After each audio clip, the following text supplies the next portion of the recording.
used incredible weapons, absolutely. Experimental weapons? Yeah. Yeah, I think. Yeah, they shoot the boss. We saw the boss as like a cloth, like a wet cloth. It seems like a Volkswagen. Big boss, like a Volkswagen. This testimony was reported to American filmmaker Patrick Dillon a few weeks after the battle for the airport. The person interviewed, Majid al-Ghazali, is a well-known and respected man in Baghdad, who is the first violinist in the city orchestra. In addition to describing the battle, Majid al-Ghazali wanted to show Patrick Dillon the site near the airport where the mysterious weapon was used, along with the traces of fused metal still visible and the irregularly sized ditches where the bodies were buried before they were exhumed.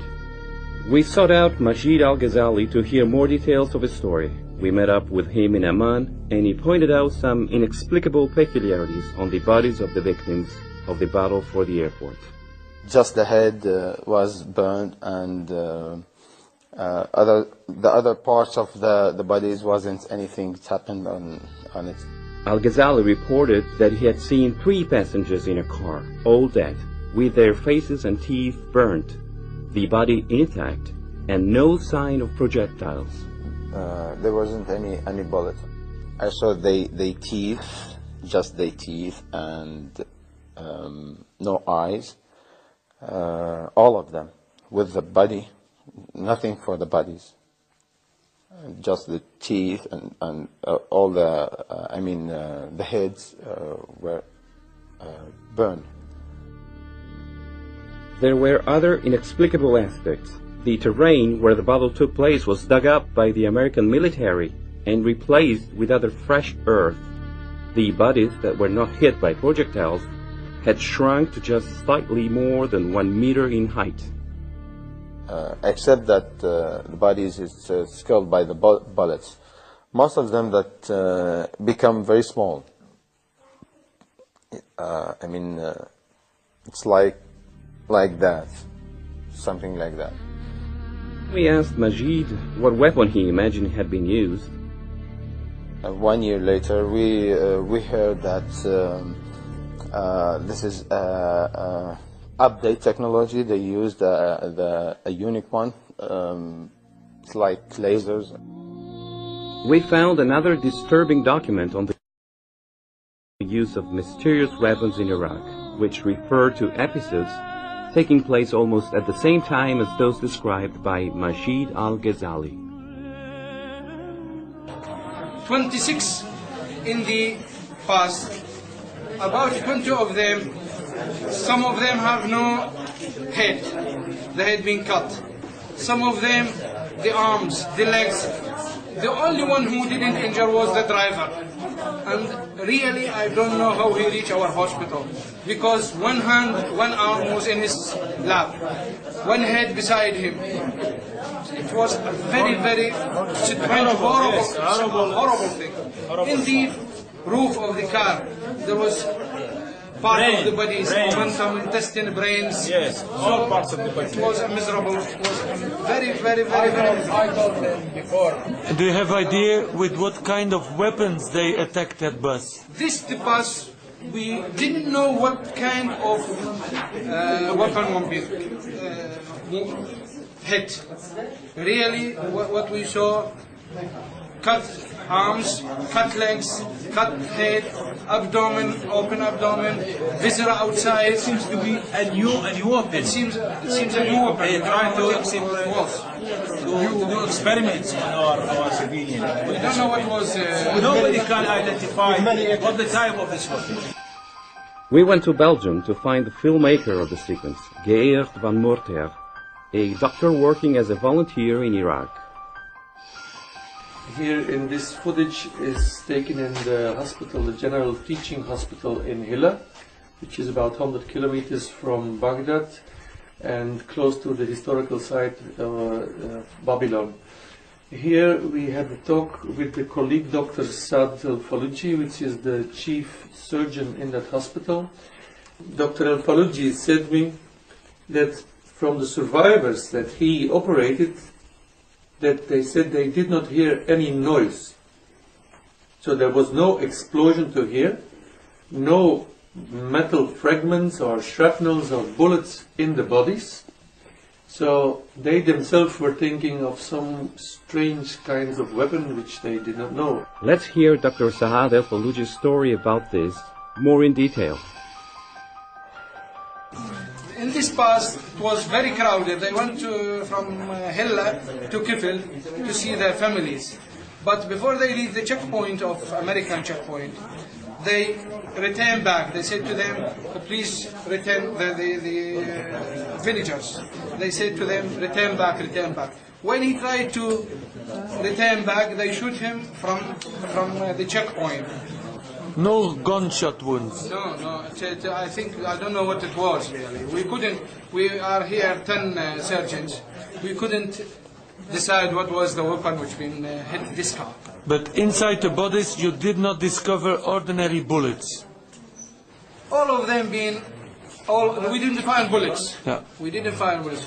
But most of the injured people been dead, so they took them immediately to the refrigerator.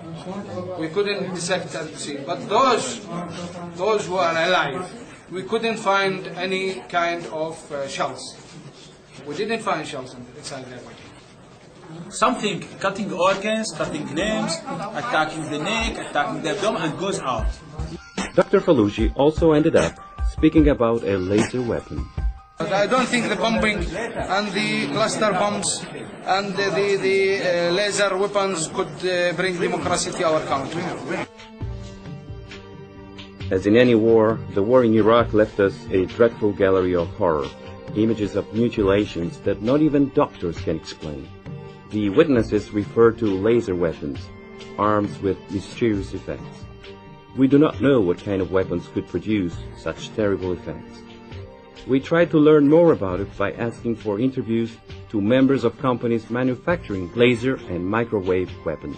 Yet, the U.S. Defense Department prevented any information from being released to us. They also did not answer, up to the time the film was edited, the questions we had sent them in order to know whether or not experimental weapons had been tested in Iraq and Afghanistan.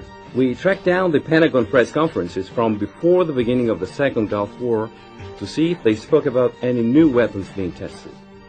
The words of the Secretary of Defense and General Mayers indicate a willingness to try weapons that had never been used before, and the questions from the press about direct energy and microwave weapons made them visibly uncomfortable. Mr. Secretary, can I ask you a question about some of the technology that you're developing to fight the war on terror, specifically directed energy and high-powered microwave technology?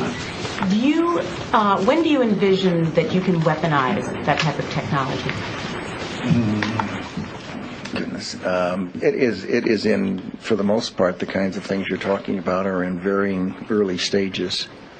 Do you have anything you'd add? I don't think I would add much. I think they are in early stages and probably not ready for employment at this point. In the normal order of things, when you invest in research and development and begin a developmental project, you don't have any intention or expectations that one would use it. On the other hand, the real world intervenes from time to time, and you reach in there and take something out that is still in a developmental stage, and you might use it. So your question's not answerable.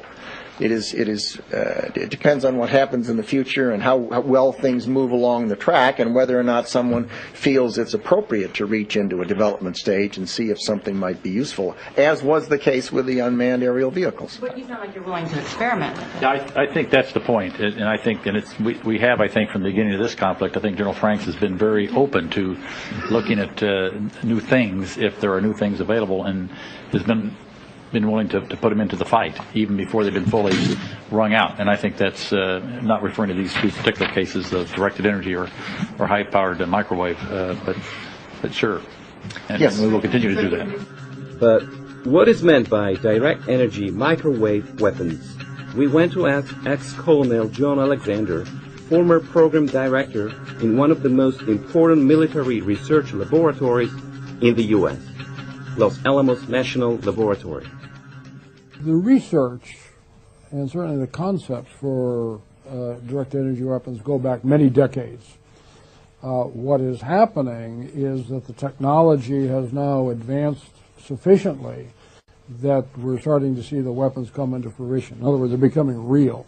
There are several types of directed energy weapons, and basically what they do is they're known as speed of light because they shoot electrons very fast over very long distances.